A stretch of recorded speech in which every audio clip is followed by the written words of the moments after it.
Hi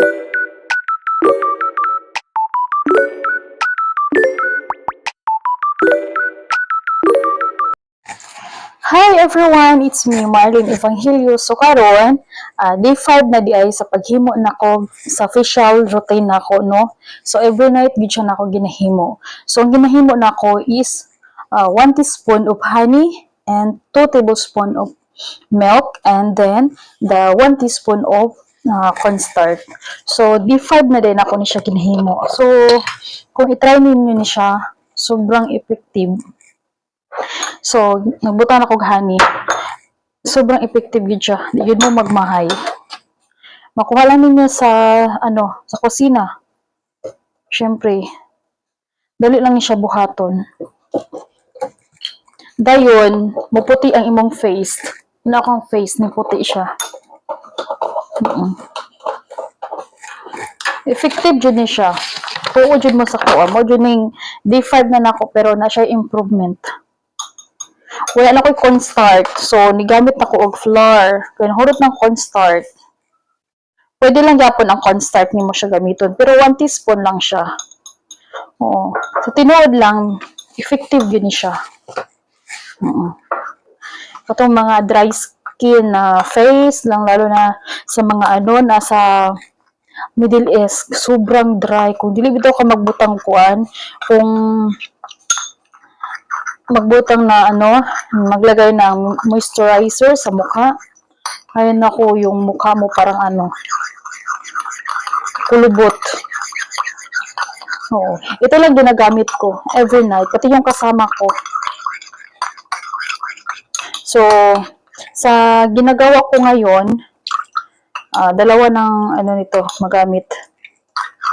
Pero wag niyo ipaano ha, kung hindi niyo maubos, syempre tayo mga Pinoy, pag may matira, ilagay sa rep. Bawal po siya ilagay sa rep. May po siya, parang na-try ko once, naglagay ako sa rep, hindi ko na siya naubos. Tapos kinabukasan, ginamit ko at the night. Siya, parang different, hindi siya pwede. So, tapos may amoy siya. So, mas maganda yung fresh talaga at gumawa lang kayo ng tamang-tama lang sa gamitin at the night. Very effective to siya, very effective. Tingnan nyo.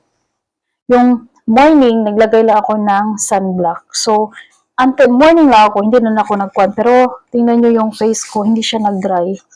Sobrang effective talaga nito. Sobra. Nakakatulong siya.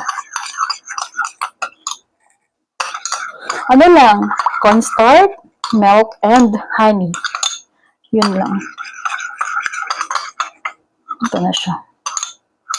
So, kailangan, hugasan na muna natin yung face bago maglagay nito. Para hindi naman magka-pimples. So, ayan. Hinugasan ko na yung mukha natin. Tapos, ang huga, pag i-leave niyo siya 15 or 20 minutes, pero, maligamgam na tubig. Huwag yung malamig. Maligamgam lang. Tapos, maglagay na ako. Ayan. Nakatulong po siya sa mga wrinkles. Sobrang ganda nito. Ika 5 days na din ako na siya gamit. Tawag ko saan ako kung kauban kay Shella! Shella! Wala. Duha man mi ani. Oh, ali na. Wala.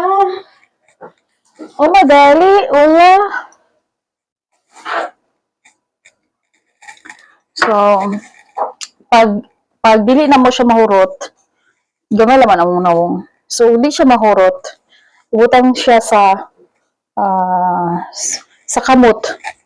Basta, advice na ko, dili siya pwede pa ugmaan. Kaya nasa baho siya, dili siya parang iba ang niya. Dapat, kung maghimo mo karon, himo na ninyo. Siyempre, isama natin yung natin. Diig para pantay yung Totoo, nakawala siya ng mga dry. Lalong-lalo na dito tayo sa Saudi. Sobrang dry yung face natin. Iba kasi yung ano dito. Kasi yung tubig, may halo siya ng asin. Kaya yung skin natin nagka-dry. So hanggang dito na lang. Salamat sa paglantaw sa akong video o salamat sa nagasuporta. So maraming salamat. Bye!